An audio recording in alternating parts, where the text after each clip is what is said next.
Tonight on News 5 Live, the Battle of the Cruise Ports. State Bank responds to Portico's so-called definitive agreement.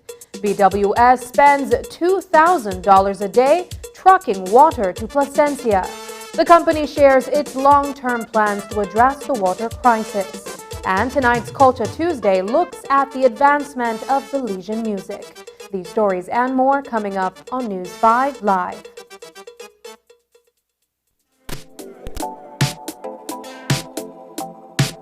Smart introduces Real Unlimited Postpaid Plans, providing customers with unlimited talk, unlimited text, and unlimited data. Now that's a real great deal. With Smart Plus, Share 1 and 2, and Enterprise 1 and 2 plans, you can talk as much as you want, text as much as you want, and for the first time ever in Belize, you can enjoy unlimited data with your postpaid plan.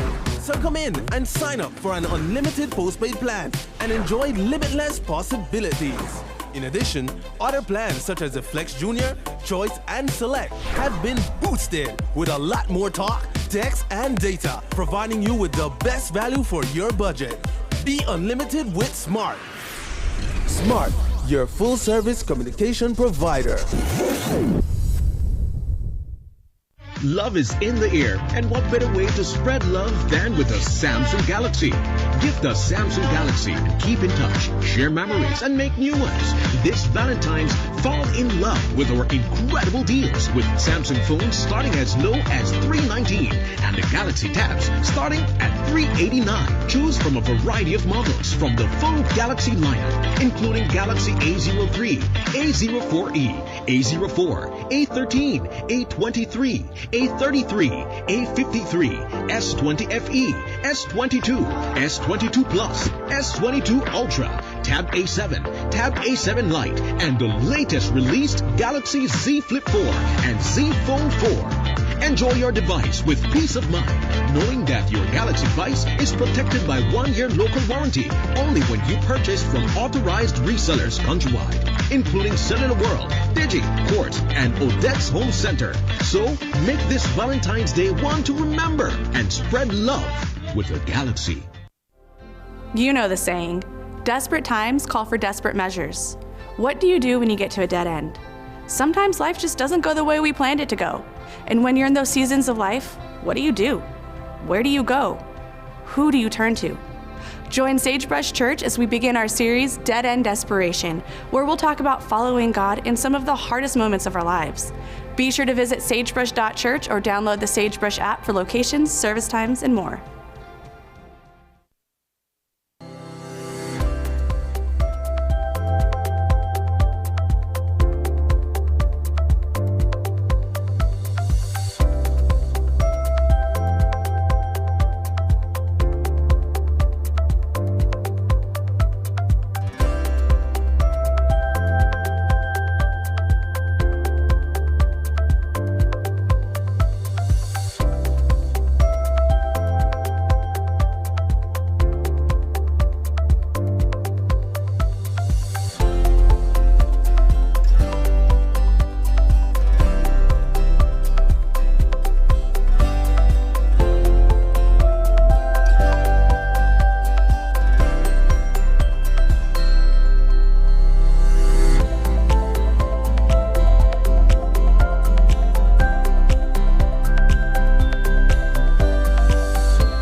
On March 5th in Belize City, the 94th edition of the Baron Bliss Harbor Regatta takes place off Seashore Drive in the Buttonwood Bay area of Belize City. Come out at 9 a.m. and witness as 6 sailing clubs battle head-to-head for the coveted title of champions and thousands of dollars in cash and prizes. It's a showdown that you won't want to miss, as the spectacular 16 sailing dories from Gales Point, Malante is back. Come on out and tailgate along the shore, or find that perfect spot to barbecue and imbibe while enjoying the sights and sounds of the Baron Bliss Harbor Regatta. Sunday, March 5th at 9 a.m. Sponsors are the Bliss Trust, Honorable Anthony Mahler and the BTB, Mahias United, Honorable Dolores Valderramas Garcia, Bowen & Bowen, and Mr. Wally Brown. Special thanks to the Belize Coast Guard, the Belize Ports Authority, and the Belize City Council. Taking its name from the venerable father of the nation, the George Price Highway stretches 77 miles from Belize City to Benqueviejo. Originally built in the 1930s, this cross-country highway system is the artery that links Belize to Central America at the western border with Guatemala. That connection facilitates overland trade, supporting Belize's economic development. Winding its way across the scenic countryside, the George Price Highway from Roaring Creek to Esperanza has been fully reconstructed to meet international standards, with particular emphasis on road safety. A shorter and hassle-free commute is best enjoyed when everyone obeys the traffic laws. To reduce the number and frequency of road traffic accidents, it means that a seatbelt must be worn at all times and the speed limit observed when traveling along the highway. It also means that pedestrians must use sidewalks and crosswalks where available. Buses should only board and discharge passengers at a designated bus stop. Road safety is everyone's responsibility. It begins with you.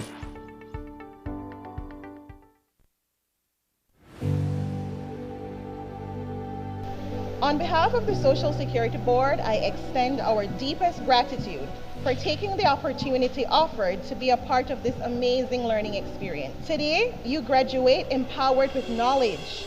You graduate with a new skill set that you can put to good use and benefit from it. You have now acquired the knowledge and you are fully prepared to build on the foundation that you have fostered. We consider ourselves privileged to be offered an opportunity by the Belize Social Security Board to partner with them in this effort. What I can say is that I'm happy because I'm learning in something that I choose to do. So we want to thank Social Security Board to provide the funding for that, and we appreciate it, and we hope they continue to provide opportunities like this for more people. Thank you.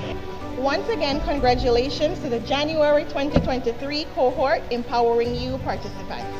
On behalf of the Social Security Board, I wish you nothing but the very best.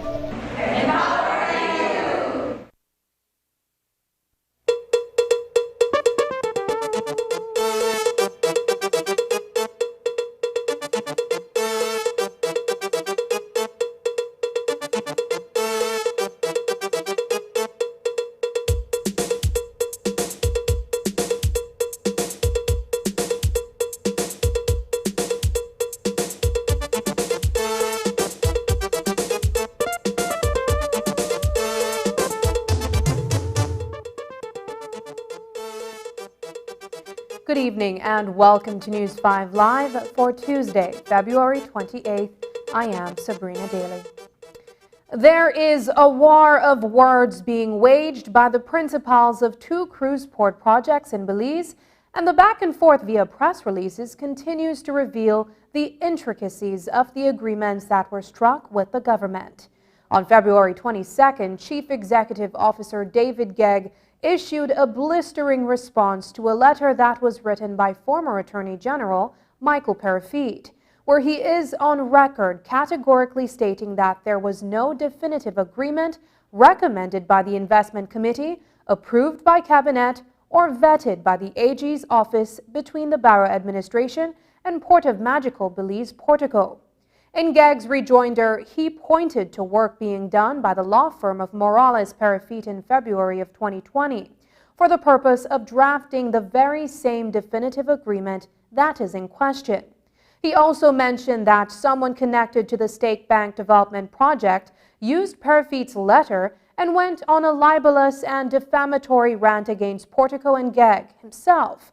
Tonight, Stake Bank Enterprise Limited has issued a statement in which the company says that it is, quote, extremely appalled by the recent disclosure of the existence of a definitive agreement issued to Portico Enterprise Limited by a former United Democratic Party minister, which is being classified as fraudulent, since it did not have the recommendation of the government's Cabinet Subcommittee on Investment and subsequent approval of the government, end quote. The release from Stake Bank goes on to say that the revelation is detrimental to its investment and that it is a reflection of the irresponsible approach that the government of Belize is taking with the cruise industry. Elsewhere in Stake Bank's letter, it goes on to say, quote, this fraudulent definitive agreement is no doubt used to dupe the cruise lines that the government supports Portico Enterprise Limited's project when this is furthest from the truth. It is also clear that Portico Enterprise Limited is aware that the definitive agreement is highly questionable because there is great reluctance to disclose it. SBEL notes that Portico Enterprise Limited is obligated to disclose this document because taxpayers' funds are at stake via the concessions contained in such agreement, end quote. We know that on November 21, 2021, the Royal Caribbean Group wrote to David Gegg and Bolskalis International indicating that it had decided to back and partner with Portico Enterprises Limited on the Port of Magical Belize. $2,000 a day. That's the cost of trucking potable water from Dangriga and Riversdale to Placencia.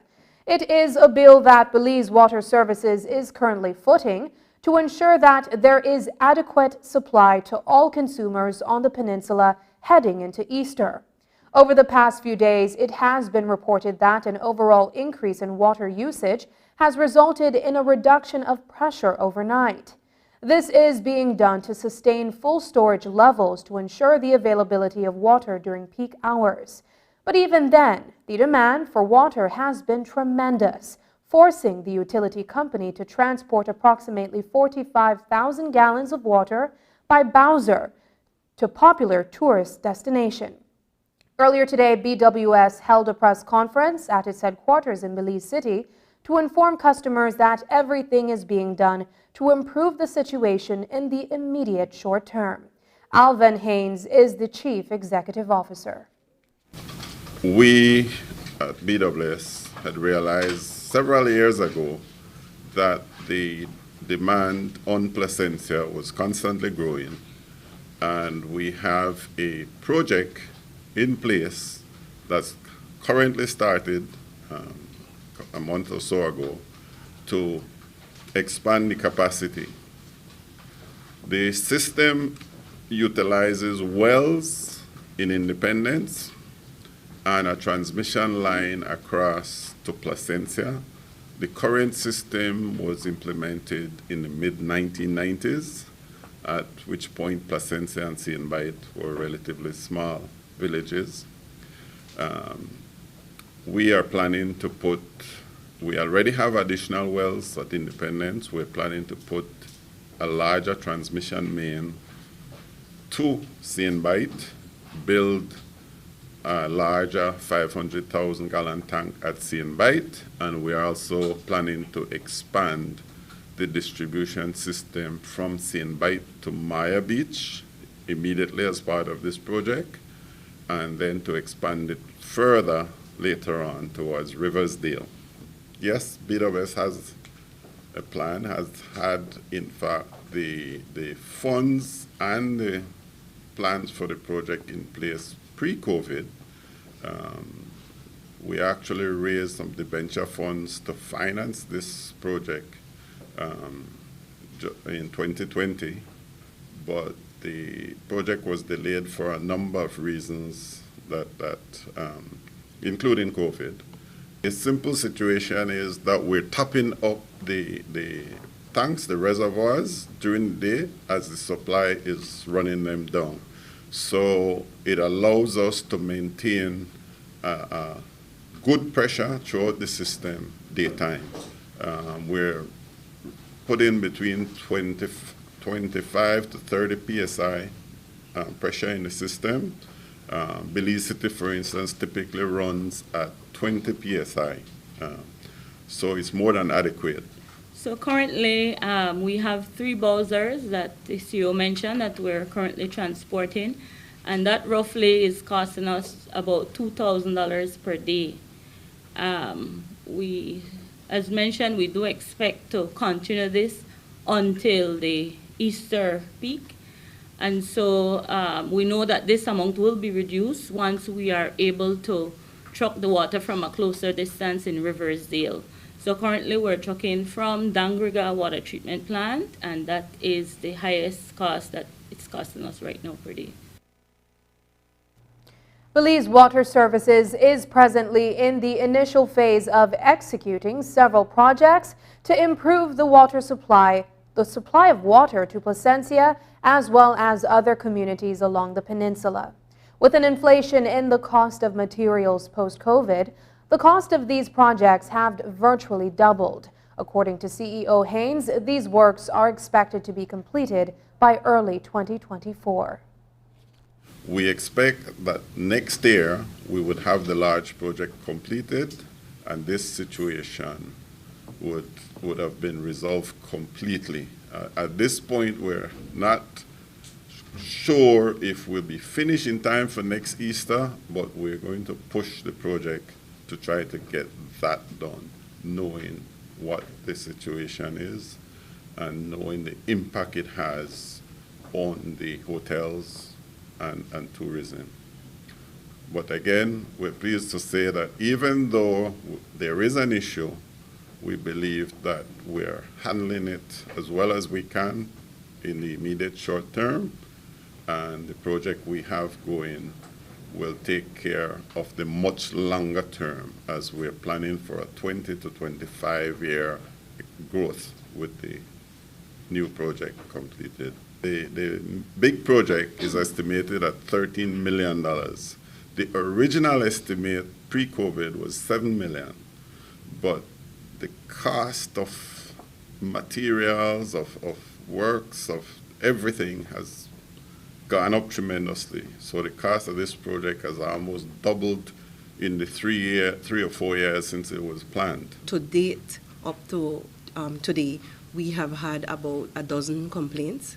We have addressed those complaints. We have several mediums where customers could address complaints to us. We have cell phones, we have our landlines, we have our call center who we also have been tracking complaints through. And to date, like I said before, we've only had 12 complaints. In terms of, I believe, the question was asked whether or not the cooperation we're getting from customers. I believe that the hoteliers and other business people there recognizes the challenge that we're faced with, and I believe they're cooperating. Some of the things they can do by themselves, they're actually working on their own, using other private entities where they can get supply otherwise. Coming up, happy end to a missing principal's report. Find out the details when we come back. Hello, friends. I'm Dr. Bob Roberts with another 60-second sermon from God's Word. The Bible says, "A man that hath friends must show himself friendly, and there is a friend that sticketh closer than a brother." Friends, what a wonderful word. A great man was once asked what the secret to his success was, and he replied, "I had a friend." My wife and I have reared 4 children. We were blessed with a nurse, a preacher, a teacher, and a lawyer. As we sought to give guidance to them, I would often say, 2 of the greatest assets you will ever possess will be friends and a good credit rating. With these 2 things, one can endure life's greatest difficulties. This is so beautifully illustrated in the film, It's a Wonderful Life. Mr. Potter, the banker, had money but used it as a club. He took advantage of an accident to bring George Bailey to the point of despair and suicide. But it is prevented by the intervention of an angel. The most moving moment comes when his friends in town join together to relieve his financial emergency and express their gratitude for George Bailey. Mr. Potter, frustrated and hated, is left alone with his money.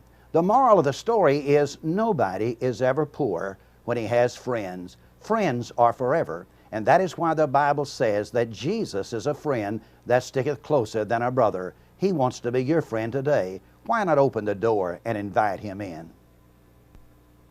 Today's 60-second sermon has been presented by Christian Foundations of Faith in cooperation with the Baptist churches in your area.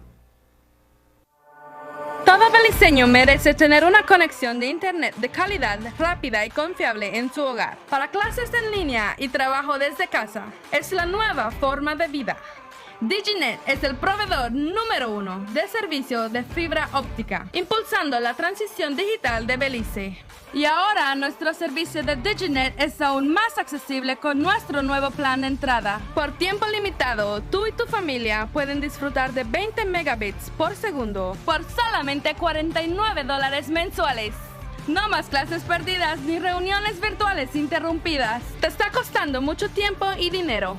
DigiNet es mejor que cualquier opción de cable o servicio inalámbrico. Visita cualquier Digistore hoy y suscríbete para la conexión más rápida y confiable de Internet para el hogar en Belice. Ven a ver lo que te has estado perdiendo. El mismo servicio de fibra de alta calidad, rápido y confiable, ahora a un precio aún más bajo. Para más información, visita www.livedigi.com/DigiNet. Digi, nuestra telecomunicación nacional.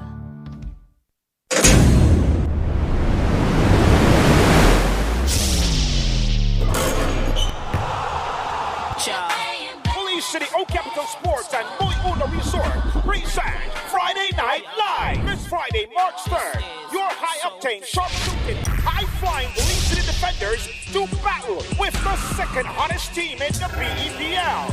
The a reach walk running rebel. Come and witness the 1-2 combination of newcomer Lorenzo Dillon and the Talladega Tornado, Mr. MVP Nigel Jones. Lead the #1 team in the BBL, your Belize City Defenders. Fans, come get a chance at our 1-2-3 halftime challenge, where someone can walk away with $3,000 in cold hard cash. The after party goes down inside Shisha 8 Lounge. Tickets go on sale at the Civic Center ticket booths on Friday morning at 9 a.m. Sponsored by Muyuna Resorts, 1-2-3 Vegetable Oil, Honorable Anthony Marlowe, Print Inc., Channel 5, Belize City Council, The Tavern, Party 2000, Shisha 8 Lounge, Premier Charters and Tours, Smiling Meats, Nocturnal, Full Memory Photography, and Mars Renter.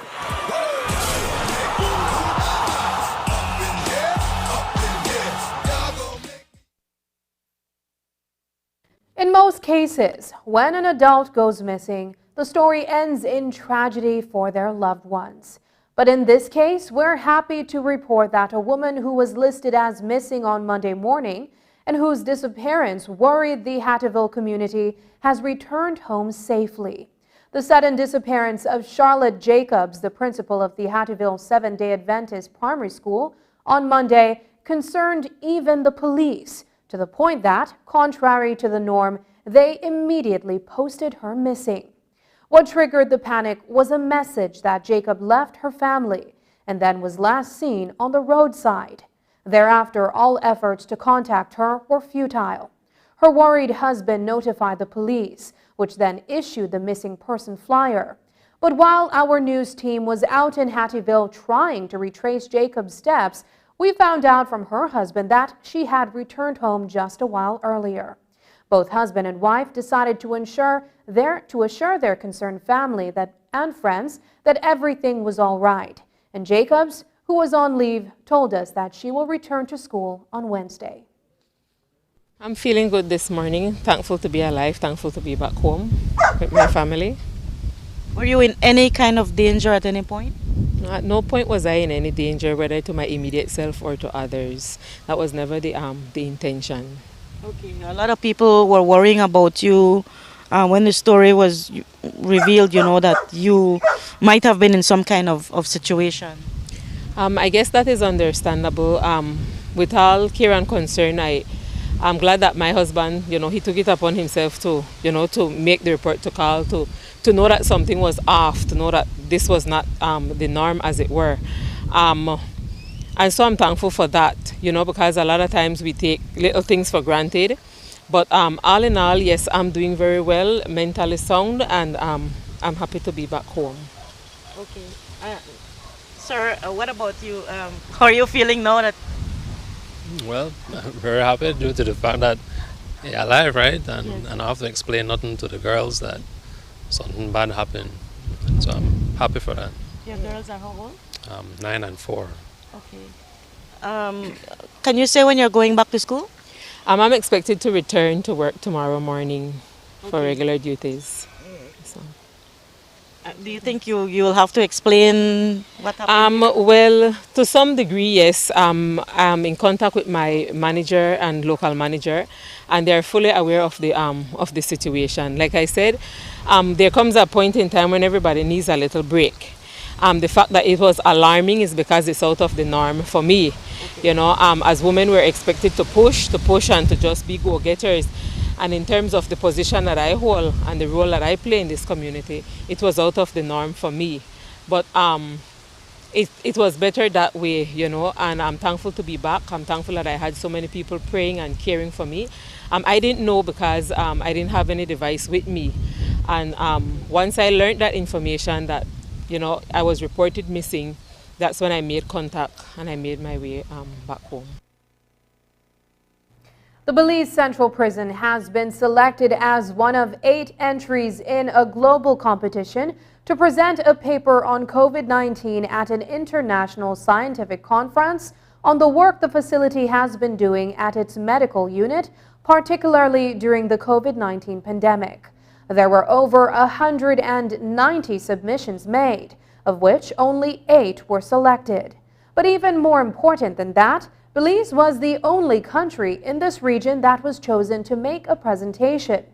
the work of the prison's medical clinic, which had to carefully manage the COVID cases on all 3 occasions when there were outbreaks at the facility, was what officials at the prison feel stole the attention of the panelists who chose their paper for the presentation next month. Today at the Kobe facility, head of the prison's medical unit, Dr. Javier Novello, and CEO of Kobe Foundation, Virgilio Murillo, explained what it is they do with their limited resources to keep their inmate population healthy, even through COVID. News 5's Marian Ali reports. The Belize Central Prison's medical unit has turned heads in the international medical arena by the vast scope of work it conducts with the limited resources it has, especially when COVID-19 and its ravages made it into daily conversations over the past 2 years. Medical officer for the Belize Central Prison, Dr. Javier Novello, explained that his submission was one of the lucky 8 that were chosen for presentations in April during an international conference in the U.S. I will be presenting on a paper on FETP, which is Field Epidemiology Training Program in Atlanta, Georgia in April. It's the April 24th to the 28th. It's actually a global conference that's done yearly where countries around the world compete with their scientific papers to present scientific studies, to present public health issues, to prevent ways on how to manage public health successfully. So what makes the prison's submission a big deal? The fact that there were over 900 submissions from all over the world trying to get their stories out there. And while our prison stands out as one of the chosen few, Belize was the only country in this entire region to also make the cut. Novello feels it is the gargantuan efforts that they put off daily and his ability to encapsulate it in his submission that won the panel's attention. It's basically preparing to showcase your work, preparing to showcase what the prison has done. We successfully mitigated the COVID-19. It shows the work that we have been doing for years in the prison. We use inmates to help us do a lot of things here in the prison, and even though many times the prison is not the best news that you see in the media, there's a lot of things that we do here with regards to rehabilitation, with regards to trying to train these inmates to have a better life when they come out of the prison. While Novello feels proud of his clinic's achievement, the success was not theirs alone. There were entities like the Ministry of Health, PAHO, WHO, and others that helped the prison to mitigate the COVID virus. When the pandemic swept through Belize, it caused 3 closures at the prison and visitations were suspended to stem the number of infections. Not doing so could have easily resulted in an emergency situation. We have roughly 1,200 inmates, we have around 250 staff. And here we have different illnesses. We have people with HIV, we have people with diabetes, we have people with asthma, we have people that, I think I have a patient with cancer. And these require proper and adequate health care.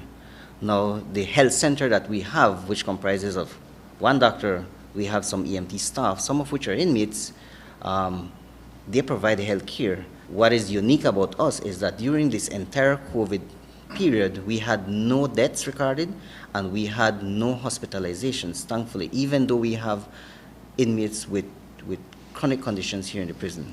When an infection comes to the prison or gets into the prison, the likelihood of spreading and spreading like a bushfire is very, very high.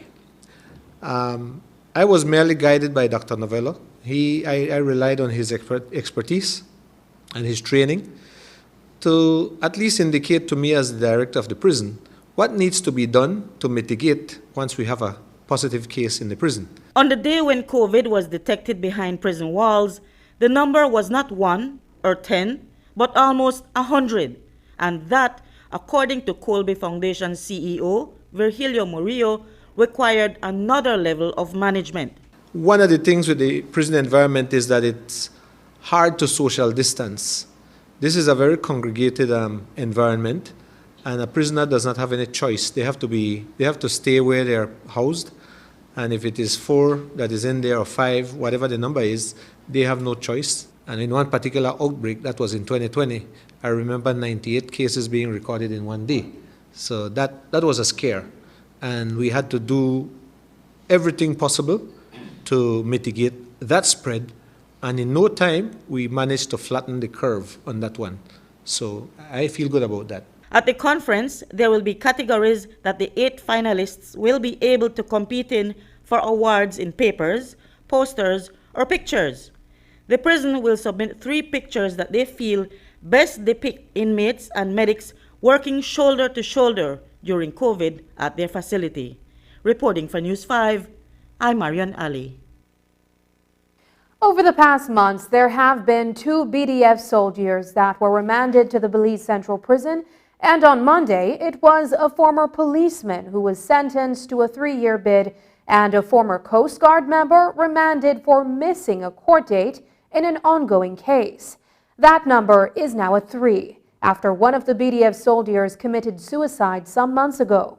But CEO of the Kobe Foundation, Virgilio Murillo, told the media today that having trained law enforcers as inmates does not pose a security threat to anyone at the facility. These guys will fall into line just like any other prisoner as far as I am aware. And the only time they would find themselves getting into any trouble at all would be if they violate prison rules, because they fall under the rules. They're no different than any other prisoner, and they will face the same consequences once they step out of line.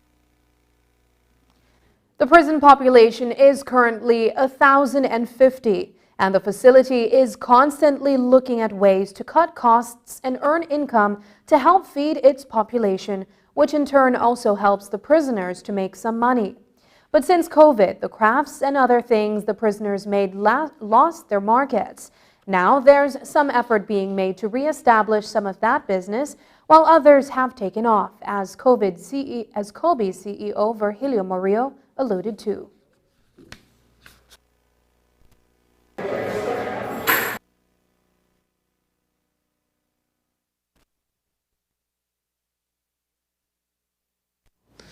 We lost a lot of sales as it relates to blocks, as it related to woodworks and those other projects, right?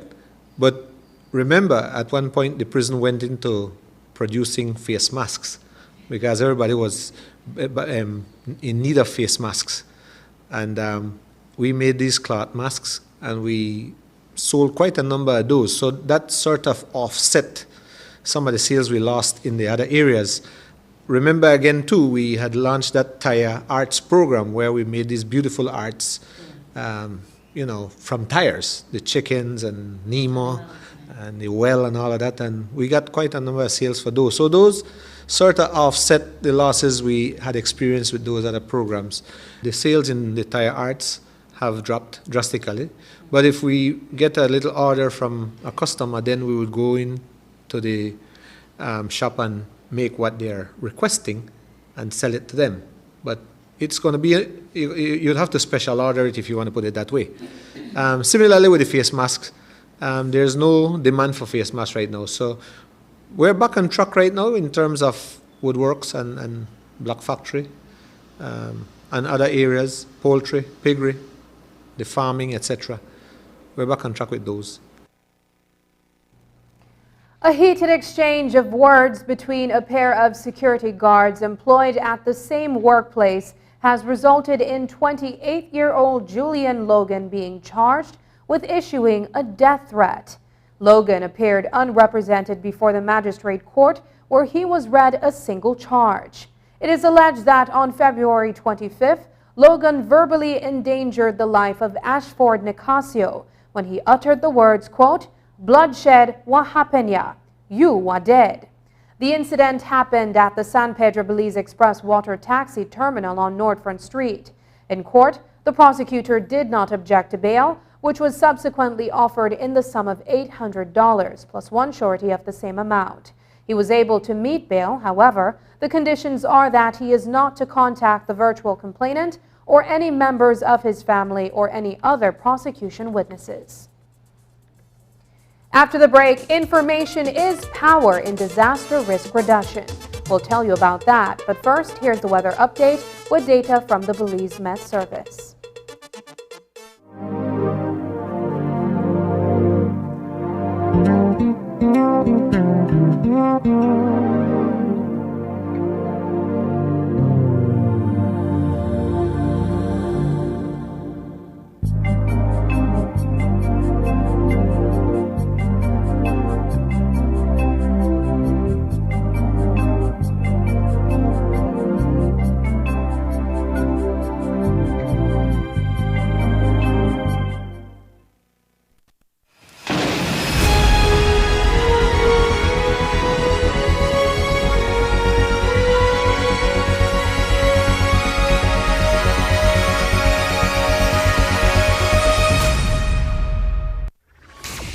Get ready for fantastic discounts. From now through to September 30th, Venice is having store-wide discounts on tools, paints, appliances, plumbing and electrical products, lights and fans, household items, and much, much more.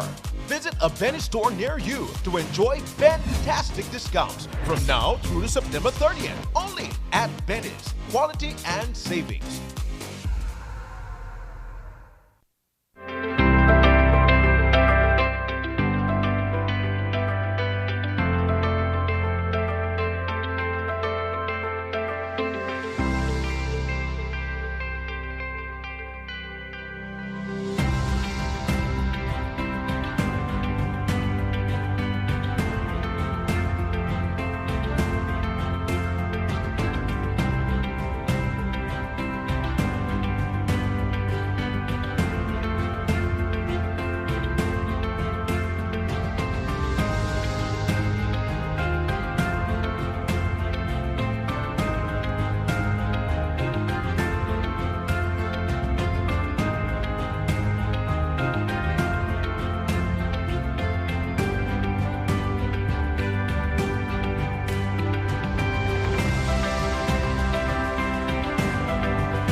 There are 3 categories to choose from: budget, economy, island lux. Try our services today and earn loyalty points on each ride to get cashback deals on your next ride, or sign up to be a Madriva driver. Just be sure to have your police record on hand. Transportation services at your fingertips. Download the app today. Madriva, opening doors to new opportunities.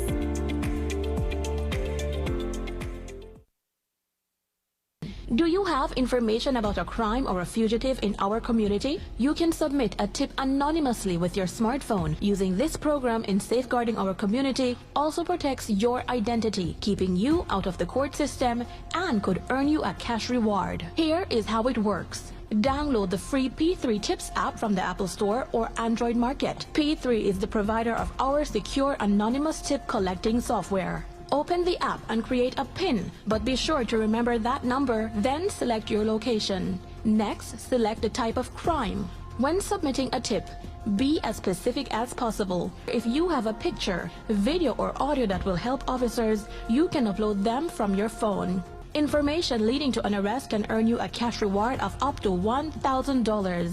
Once your tip is submitted, you'll be given a tip ID and password. Check back if your tip leads to an arrest. You'll be told how much you were rewarded and how to anonymously collect your cash.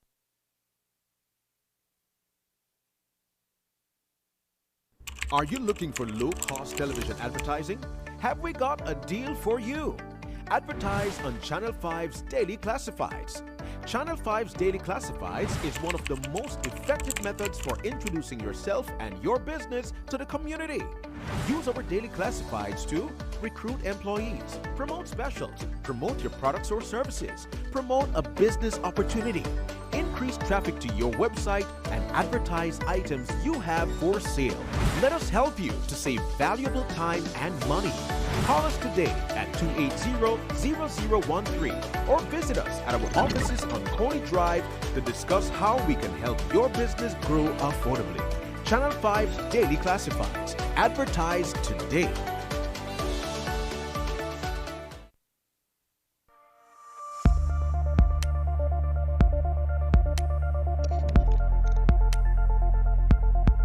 Environmentally degradable plastics, or EDP, are plastics that are affected by a combination of environmental conditions that cause the plastic to break down within an acceptable time frame.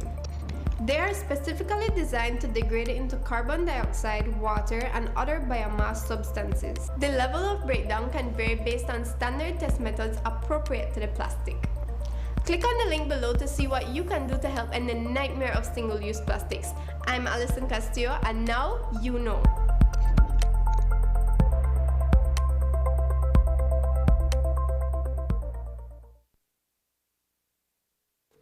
In tonight's episode of Culture Tuesday, we focus on a young Belizean music producer who has been making waves across the Caribbean for his skills inside the studio. We visited the newly inaugurated Reef Recording Studio, where we sat down with DJ Perf to discuss the impact of Belizean music on culture and how the younger generation of musicians plans to carry the torch into the future. Here's News 5's Isani Kayatano with that feature story.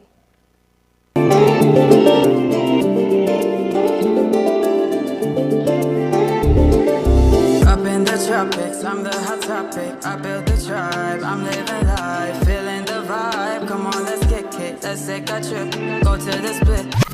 Guess what make me feel this way? Guess what make me feel this way?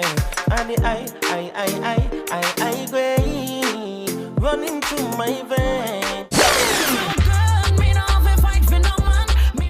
Over the years, Belizean artists have ventured into various genres of music outside of what is considered to be native. With regional and international influences being brought to bear on what is produced, there's a lot more for the younger generation of musicians to work with, but standing out in an industry that's brimming with homogeneity is often the biggest challenge. Since Reef Recording Studio was officially opened a few weeks ago, music producer Devin Perfeet, known to many as DJ Perf, has been spending countless hours behind the mixing board, where he is honing his skill. I'm always fascinated with music. I never want to be a musician, honestly. I always want to be a pilot, a commercial airline pilot. But I'm always fascinated. My dad was a video director, still is, and I'm always fascinated, like, okay, he did the video, but how they make the songs, or like how they have the vocals and how they have the beat and who do the beat and whether the songs. You whining down, gal, jamming down, gal. That desire to know how music is made led Devin to a computer software while he was in high school. His introduction to FL Studio, referred to simply as Fruity Loops, inevitably changed his career path. I'm it. After that, I never want to be a pilot again. I'm just fascinated with music. I'm not the type of person, once I do something, I go all out with it. You know, and I tell myself, if I could put in a good 5 years straight to learn it and get it good, and I'm get it done in like 3. After 3 years, I'm start my professional beat making and stuff. Yeah. Subsequently, DJ Perf has gone on to produce for other artists, both home and abroad, the likes of Stig the Artist and other well-known Jamaican talents. The idea of building a professional studio to serve not only as an incubator for young creatives, but also as a space for the production of Belizean music was the brainchild of Anthony Mahler, Minister of Tourism and Diaspora Relations. I strongly believe that music, culture, art, the orange industry as it's called, has a great part to play in the growth and development of tourism. If you see what reggae music has done for Jamaica and soca for Trinidad and Afro beats for Africa now, then why can't we have Punta Beats going global and other forms of music? And that is exactly what the idea is, taking a unique Belizean sound and rhythm, such as the timbre of the Garifuna drums, to the world in much the same way as other Caribbean compositions have permeated the international music scene. With this generation of music and how music has evolved in Belize, we have adapted to the world of in mainstream music. Yes, we have our cultural music, but we adapted. Just because that's how the world moves right now. Afrobeats adapted to what they had. They took stuff from other genres and created their own genres, which is pretty much one of the biggest genres in the world right now. Same thing with reggaeton, Latin. So that we're getting at as a country.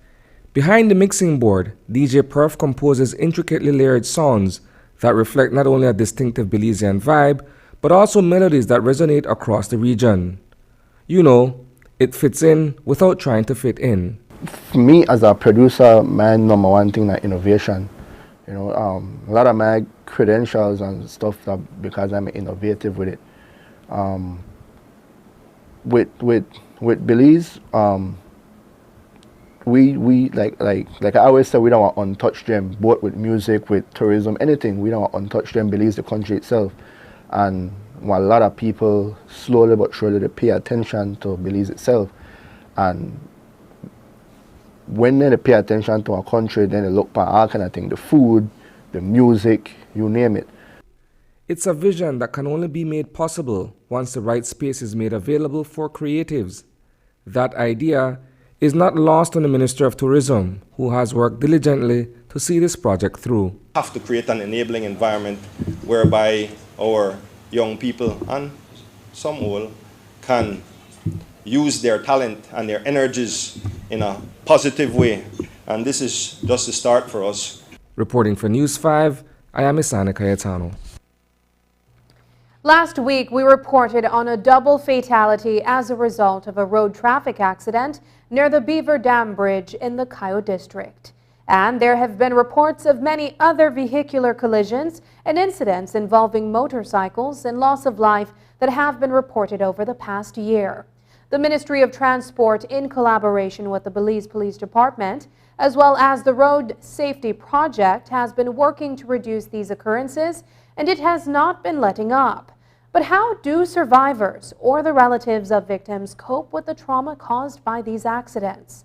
Today, the findings of a national consultation carried out by support from PAHO were shared with stakeholders. News 5's Dwayne Moody reports.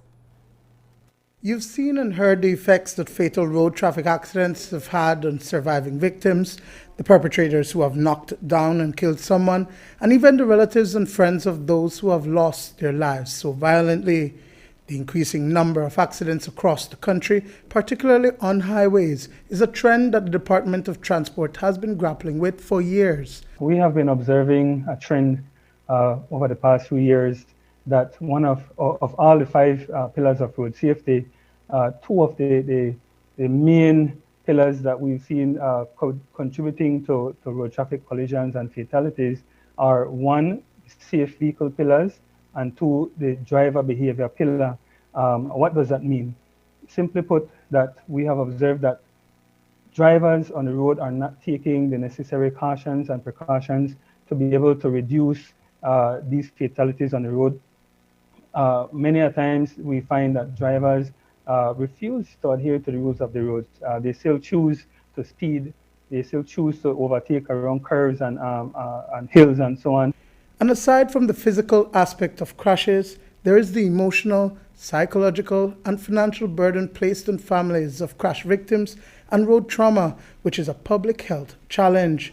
Today, the Pan American Health Organization presented the findings of a national consultation on the mental health and psychosocial support services available for victims and families in Belize. The traumatic experience that they go through after that incident, sometimes they lose family members, so it's not only to survivors but also to the family members, and many a times the ones that they lost are the breadwinners.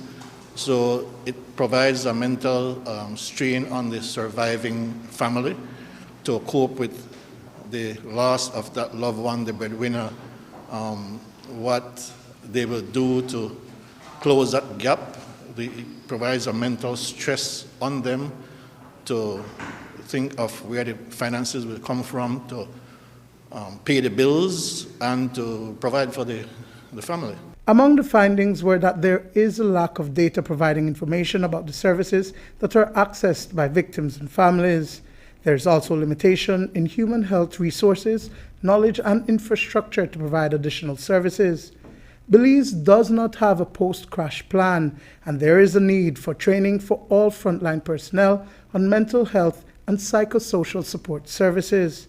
Today's session engaged various stakeholders, including members of the Department of Transport and the Belize Police Department. They conducted a survey in Belize a few months ago, trying to determine the level of training that mental health and the health providers have in terms of training to provide services to victims of road traffic incidents and their families.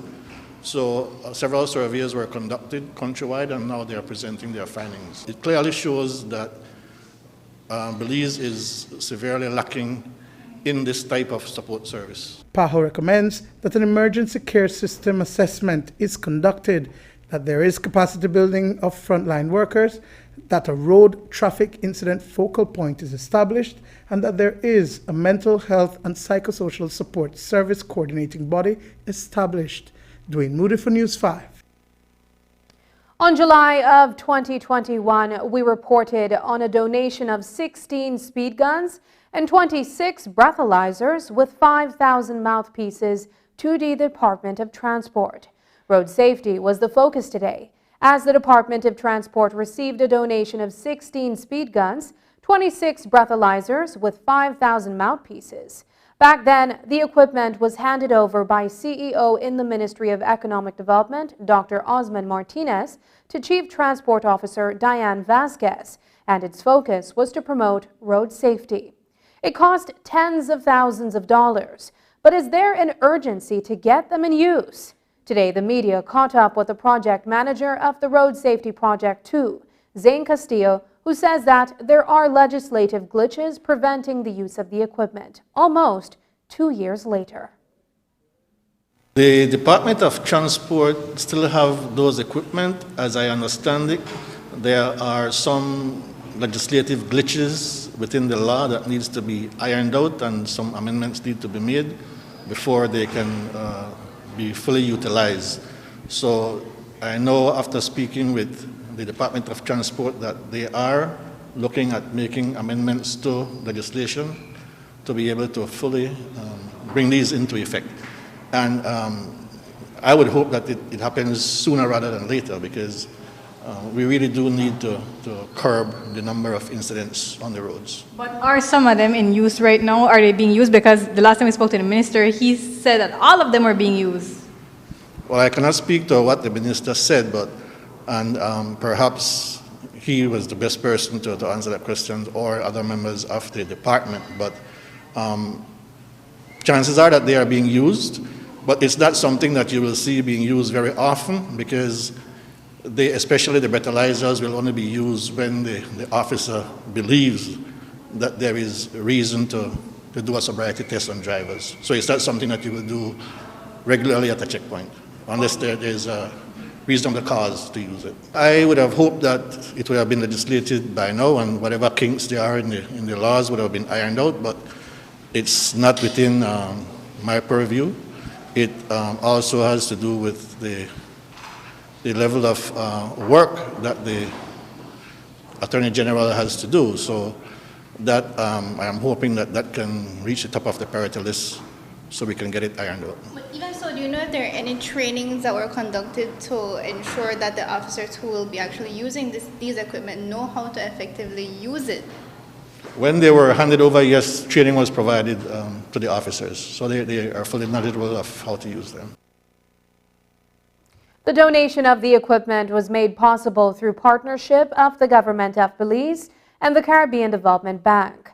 That loan from CDB was to support interventions to build the country's road safety management capacity.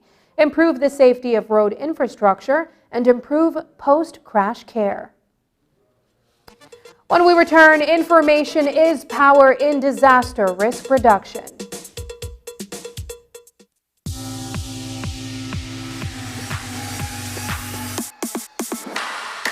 Sign up for Smart Share Plan and save big.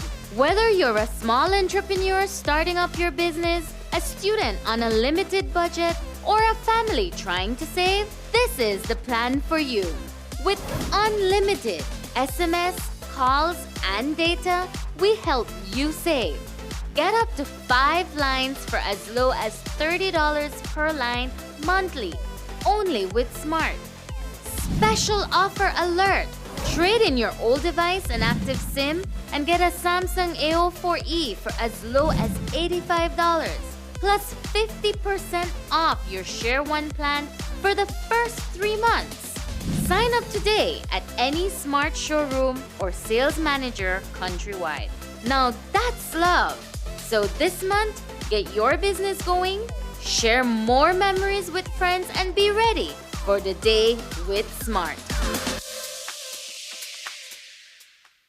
Your life just got a lot less complicated with Belize Bank Contactless MasterCard Debit Card. Introducing our Standard Debit and MasterCard Platinum Debit Cards. Now you can make purchases anywhere MasterCard is accepted with one tap, pay and go. Your contactless card never has to leave your hands, especially in these times. And your card is embedded with multiple layers of security. Platinum card holders get to enjoy extra benefits like price protection, purchase protection, trip inconvenience, and luggage protection, just to name a few. Start enjoying a cashless lifestyle today with the Belize Bank.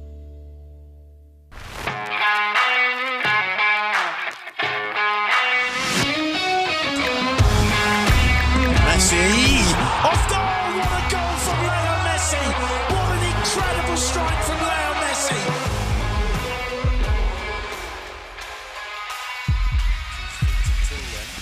Neymar and Messi is standing over this. Messi! Great entertainment stays with you, and we bring you great entertainment. Next Gen, the ultimate digital experience.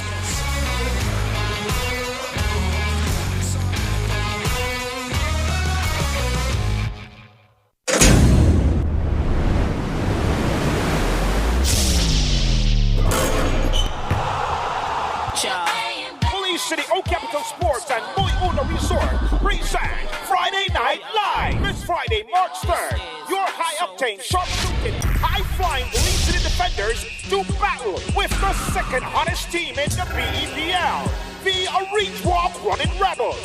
Come and witness the 1-2 combination of newcomer Lorenzo Tillon and the Talladega Tornado, Mr. MVP Nigel Jones.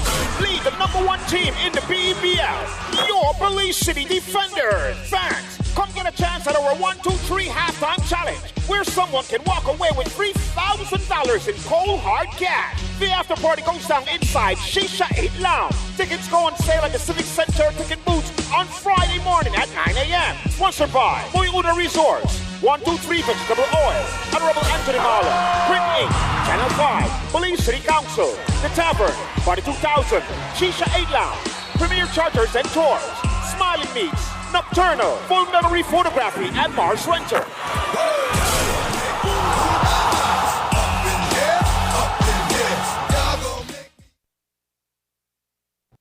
Science and technology are connecting communities across the world with game-changing approaches to disaster risk reduction. The first pillar of the Sendai Framework for Disaster Risk Reduction states that disaster risk policies and practices should be based on a thorough understanding of risk.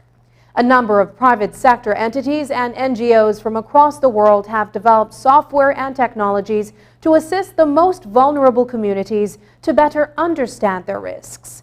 These advancements are game changers in the way we anticipate, prepare, respond, and rebuild in the event of hazard.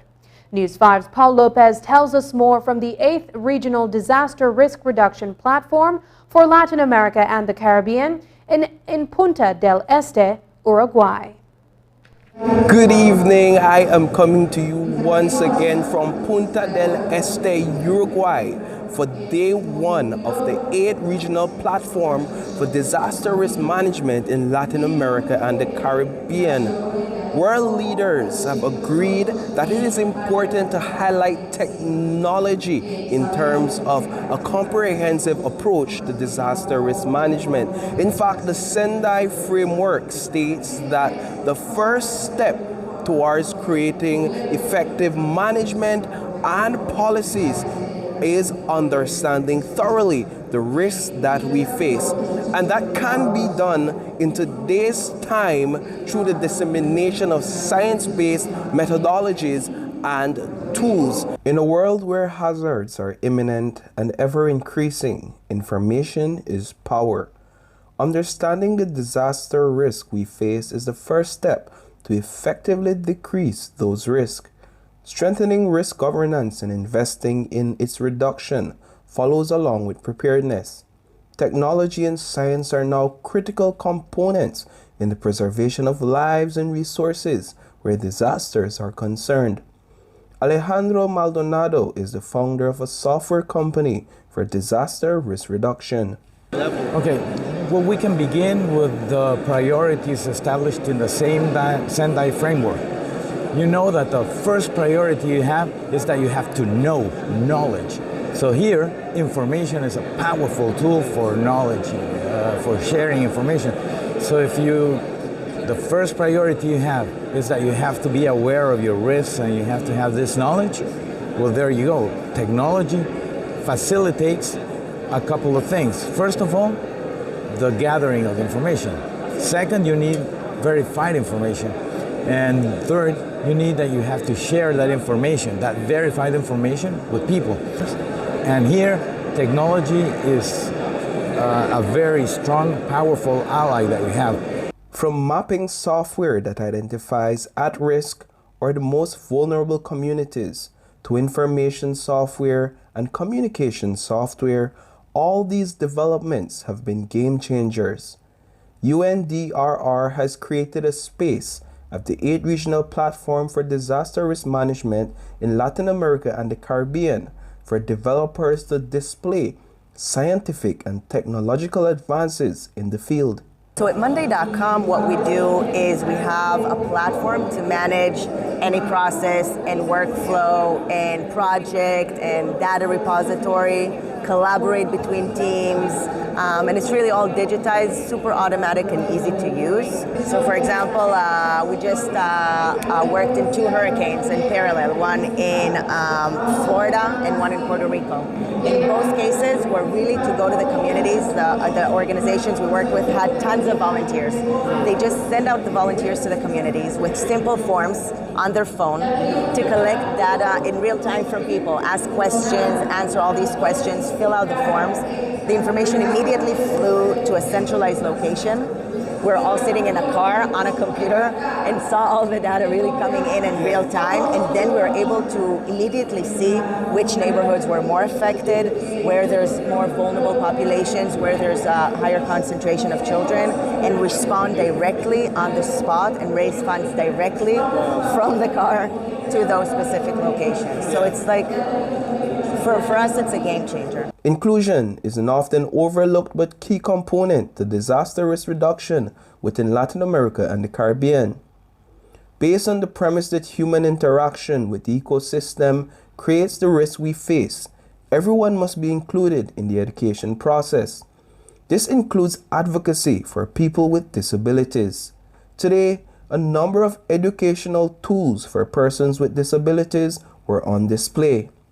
For generations, disaster management was focused primarily on responding to the disasters and rebuilding. A great emphasis is now being placed on anticipatory actions. The Anticipation Hub, through the German Red Cross, is taking the lead in this regard. Of course, the Anticipation Hub is not a building. It's a group of people that are based all over the world in different kind of continents, which brings it to me and the team with whom I'm working. We are supporting countries and Red Cross national societies to set up anticipation mechanisms in their own country context. Basically, to go and see what should be done on a science, on a political, and on a practitioner's level to make sure that early actions can happen ahead of the crisis and not right after. This anticipation approach can strengthen the community resilience for families and for communities when they need it the most. As we have reported, Latin America and the Caribbean are among the regions in the world with the least investment in technological and scientific solutions to disaster risk reduction. The tools presented here are among a large pool of options available to the region. So it's critical, the topic, to be discussed here in the platform, but we need to move forward and go deeper in terms of the debate at the national and sub-regional level. It's critical, otherwise we won't be the results that we are aiming in this event. Reporting for News 5, I am Paul Lopez. One of the side events at the opening of the 8th Platform for Disaster Risk Reduction in Latin America and the Caribbean focused on the idea of safe schools and education for a culture of preservation. The UNDRR launched the Caribbean Safe School Initiative, CSSI, in 2017 during the first Caribbean Ministerial Forum on School Safety. It is no secret that students are among the most vulnerable population as it pertains to natural and biological hazards. One doesn't need to look far to see examples of extended school closures as a result of a natural disaster or a health crisis. Dr. Rodolphe Samuels, the Minister of Education in Saint Martin, is the current president of the Caribbean Safe School Initiative. He spoke with us today in Uruguay. The Safe School concept, idea, initiative can be taken from different angles. When we look today and we talk about disasters, risk reduction, and we compare that then to safe schools, we don't understand that disasters have an impact on schools because a disaster can cause a school to close and for various reasons. And when a school closes, the important people of the school, besides the staff and the teachers, are the students. And then the students ended up not getting that education that they so much needed. And students building up education gaps is what we want to avoid all over the world. And so we look at the aspect of safe schools then also from having the right curriculums, making sure that a student know that they are safe at school, because that is also necessary. So the bullying or the cyberbullying, and that children, that's on the negative side. On the positive side, you know, they have kids who are so happy to reach to school because their favorite teacher is at school and stuff like that. Children should be fed at school. If they cannot be fed at home, at least they would get a breakfast, because a student that is hungry will not be able to pay attention in the right way in order to receive the education that is being given. We also spoke with Dr. Samuels about the responses promoted by the initiative in the event that a school is destroyed by a natural disaster. He also touched on the issue of technology in education and its limited availability and access to marginalized communities. These are critical issues pertaining to disaster risk reduction. What we do is, one is we look at the building codes. Again, so if you're going to repair the schools or if you're going to rebuild a school, that you would be rebuilding the school in a way that it will be more resilient against the storms. That is one of the things that we definitely do. And in a time, if you have a storm and some schools are damaged, then you can also think about changing the schedule. So then you can make a schedule for some students in the morning and some in the afternoon for those schools that can have education continue. And then you can also make a choice for those students that are in the exam classes that are more critical, you find a way in order to bring them back quicker, and then you would phase in the other groups. An idea, because we learned that not all parents can pay for internet service. Not all students had a device. And sometimes there are no parents at home to supervise that the students really go online. One of the ideas that are on the table is you can do a portal in collaboration with the internet provider. You can do a special portal only for educational use, and it will be much economical. The students cannot serve the World Wide Web, but they can always go into the portal and they can do their homework and they can access those programs that are provided for them specifically in those frames. Up next, a training to prevent and respond to gender-based violence during health emergencies.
Smart introduces Real Unlimited Postpaid Plans, providing customers with unlimited talk, unlimited text, and unlimited data. Now that's a real great deal. With Smart Plus, Share 1 and 2, and Enterprise 1 and 2 plans, you can talk as much as you want, text as much as you want, and for the first time ever in Belize, you can enjoy unlimited data with your postpaid plan. So come in and sign up for an unlimited postpaid plan and enjoy limitless possibilities. In addition, other plans such as the Flex Junior, Choice, and Select have been boosted with a lot more talk, text, and data, providing you with the best value for your budget. Be unlimited with Smart. It's time to power your dollar with Smart. Today, the Pan American Health Organization began a training of trainers on the prevention and response to gender-based violence during health emergencies.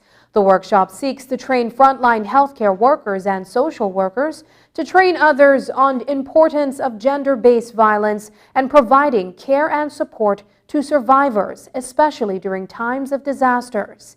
It is said that during hurricanes and the COVID-19 pandemic, women and girls are at increased risk of abuse and violence. And so it is important for those who interface with them on a daily basis to be able to detect those who may be victims of gender-based violence. Paho Country Representative Dr. Karen Lewis-Bell spoke to the media about the training.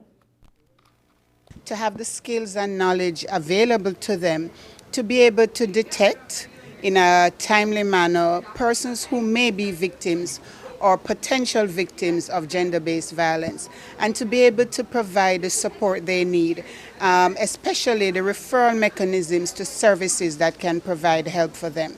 And so this is really a continuation of the support that has been provided to Belize.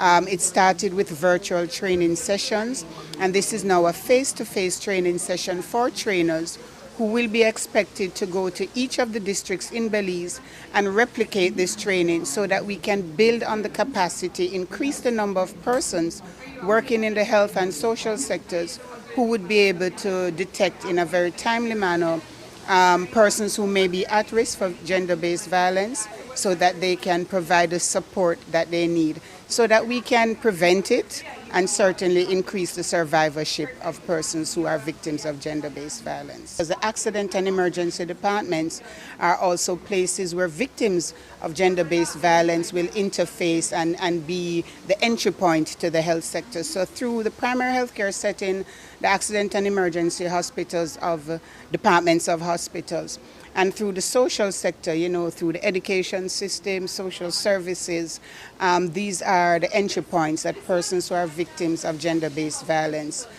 where they may interface. On Saturday, the 38th CONCACAF Ordinary Congress was held in Antigua, Guatemala, with delegates from its 41 member associations, council members, and guests from the global football community. While the Congress saw the unanimous re-election of Victor Montagliani as president of the Confederation for another 4-year term, FFB President Sergio Cho was soon after elected to sit as the council member for Central America. It's the highest position ever held by a Belizean in the CONCACAF organization, which governs football in North America, Central America, and the Caribbean. News 5 spoke with Chuck this afternoon about what led to his appointment to the decision-making body. I think it's mainly because of the focus we've done, as you mentioned, about grassroots football. We have basically grassroots is dealing with the youths from 6 years right up to 13. Then we start with the competitions.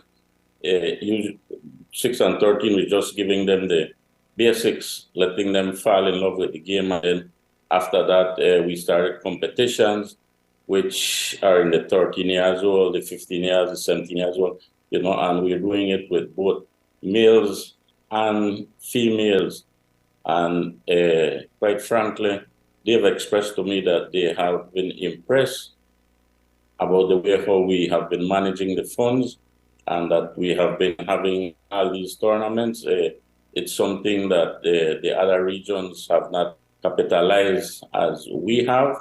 And because they have seen the work we put in, I think that has bring some confidence to Belize. And I'm happy that they have appointed me, but I look at it more as the work that Belizeans are doing, because the truth of the matter is that I'm just the head of the organization, but all the hard work is being done by the secretary, the general secretary, the technical director, who's been doing a wonderful job, the competition director, the director of communications and marketing. With his new post, Sergio Chuck was asked about his plans for Belize and the region when it comes to further developing the sport. Here's what he had to say. Now that I sit on the board, the decision-making board, of course I would have to take off my hat as the president of Belize, and I want to be straight up. I am appointed representative for UNCAF, which is the Central American region, on the board, because there are 3 members, one for UNCAF, one for the Caribbean, and one for North America, and I'm the representative of UNCAF. So I will have to put on my UNCAF hat, and then I will have to put on the CONCACAF hat, which means we have to be looking out for the whole region. But of course, I mean, we're all human beings, and my heart is here with Belize, and whatever I could do for Belize, I will have to know that I can influence the process. I will to influence the process so that better could come. We have been doing quite well in the Confederation. I think Panama just qualified to the Female World Cup and to the U17 World Cup, which are huge steps. You know, Honduras just qualified to the U17 World Cup also.